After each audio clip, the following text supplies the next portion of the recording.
Hi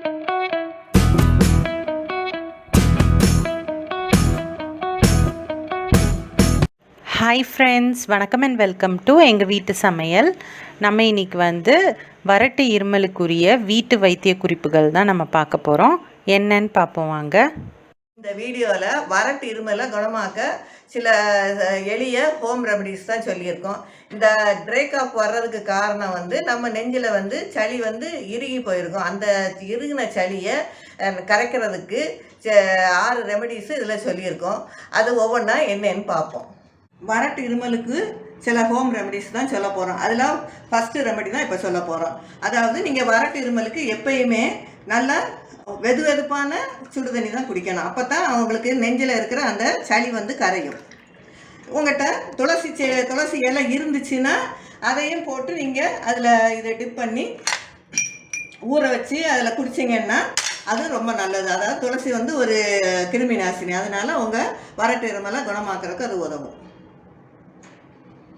இப்போ 2வது remedy தான் சொல்ல போகிறோம். அதுக்கு கொஞ்சம் வெது வெதுப்பான தண்ணி எடுத்துட்டு அதில் ஒரு 1/2 ஸ்பூன் கல் உப்பு போட்டு இப்படி கலக்குங்க. கலக்கிட்டு அதை தொண்டையில் ஊற்றி கார்கிள் பண்ணணும். இப்படி 2 தடவை செஞ்சீங்கன்னா நம்ம தொண்டைக்கு இதமாகவும் இருக்கும், அந்த வறட்டு இருமலுக்கும் கொஞ்சம் உபயோகமாக இருக்கும், வராமல் தடுக்கும். அது இதான் 2வது டிப்ஸு. 3வது ரெமெடி தான் சொல்ல போகிறோம். அதாவது ஆவி பிடிக்கிறதுக்கு. அதுக்கு இப்படி நீங்கள் நல்லா தண்ணியை கொதிக்க வச்சுக்கோங்க. கொதிக்கிற தண்ணியை ஒரு அகலமான பாத்திரத்தில் ஊற்றிக்கோங்க. அகலமான பாத்திரத்தில் ஊற்றிட்டு அதில் கொஞ்சோண்டு புதினா இலை, ஓமம் கொஞ்சோண்டு, கல் உப்பு கொஞ்சம் மஞ்சத்தூள், இதை போட்டு நல்லா கலக்கிக்கோங்க. கலக்கிட்டு நல்லா ஒரு கனமான பெட்ஷீட்டை வச்சு நல்லா மூடிட்டு நம்ம இதில் ஒரு 5 நிமிஷமாவது நல்லா ஆவி பிடிச்சிங்கன்னா உங்களுக்கு அந்த நெஞ்சில் இருக்கிற சளி இலகும். 4வது ரெமெடி தான் சொல்ல போகிறோம் வறட்டு இருமலுக்கு. இப்போ உங்களுக்கு வறட்டு இருமல் எப்போ வரும்னு பார்த்தீங்கன்னா படுக்கத்தில் அல்லது ராத்திரி அந்த மாதிரி அடிக்கடி வந்துக்கிட்டே இருக்கும். அந்த டயத்தில் என்ன செய்யணும், வறட்டு இருமல் வரத்தில் 1 ஸ்பூனு எலுமிச்சம்பழ சாறு, அதுவும் இந்த ஹனி, அது தேனையும் 1 ஸ்பூன் அதில் கலந்து நீங்கள் அதை அந்த டயத்தில் குடிச்சிங்கன்னா அந்த வறட்டு இருமல் நின்றுடும் உங்களுக்கு.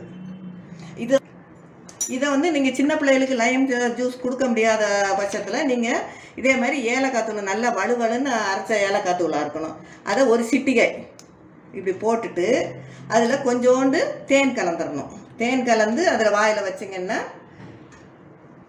அது பிள்ளைகளுக்கு அது நல்லா இருக்கும், அந்த வறட்டு இருமல் நின்றுடும். இப்போ 5வது ரெமெடி தான் சொல்ல போகிறோம். அதாவது இந்த வறட்டு இருமல், நம்ம இருமல் எடுத்து உங்களுக்கு தொண்டை புண்ணாகவும் இருக்கும், ஒரு மாதிரி கரகரப்பாகவும் இருக்கும், வலிக்கிற மாதிரியே இருக்கும். அதுக்கு இந்த அதிமதுரம்னு நாட்டு மருந்து கடையில் விற்கும். அந்த பொடியை கொஞ்சோண்டு எடுத்துட்டு அது கூட கொஞ்சோண்டு தேன் கலந்துக்கோங்க. தேன் கலந்து நல்லா அதை மிக்ஸ் பண்ணி வச்சுட்டு நமக்கு கொஞ்சம் கொஞ்சமாக நீங்கள் தேவைப்படுறதுல வாயில் அதை வச்சு அதை நம்ம உமிழ்நீரோட அதை நல்லா சுவைச்சி சாப்பிட்டா அந்த தொண்டையில் இறங்கினோம்னா அந்த தொண்டைக்கு ரொம்ப இதமாகவும் இருக்கும், அந்த புண்ணும் நல்லா ஆறும்.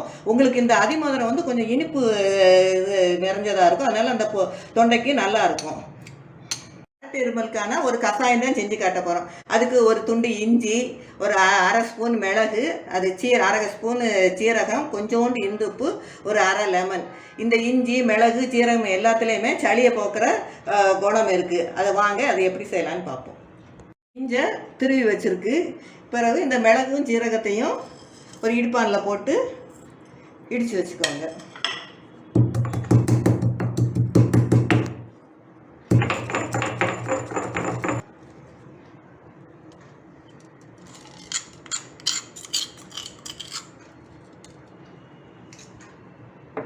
ரெண்டு டம்ளர் தண்ணி ஒரு பாத்திரத்தில் ஊற்றிக்கோங்க. அதை ஊற்றி அடுப்பில் கொதிக்க வைங்க.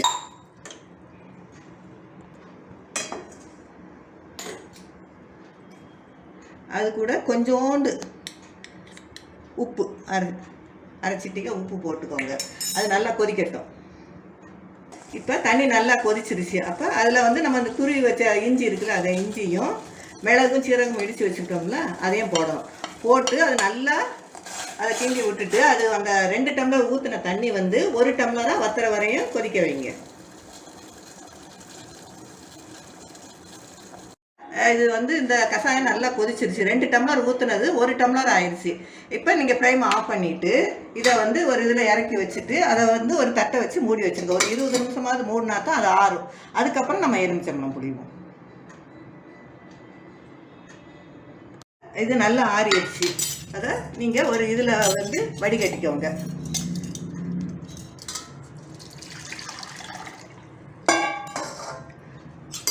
வடிகட்டிட்டு ஒரு அரை முடி எலுமிச்சம்பழத்தை அதில் நீங்கள் புழிஞ்சிக்கோங்க.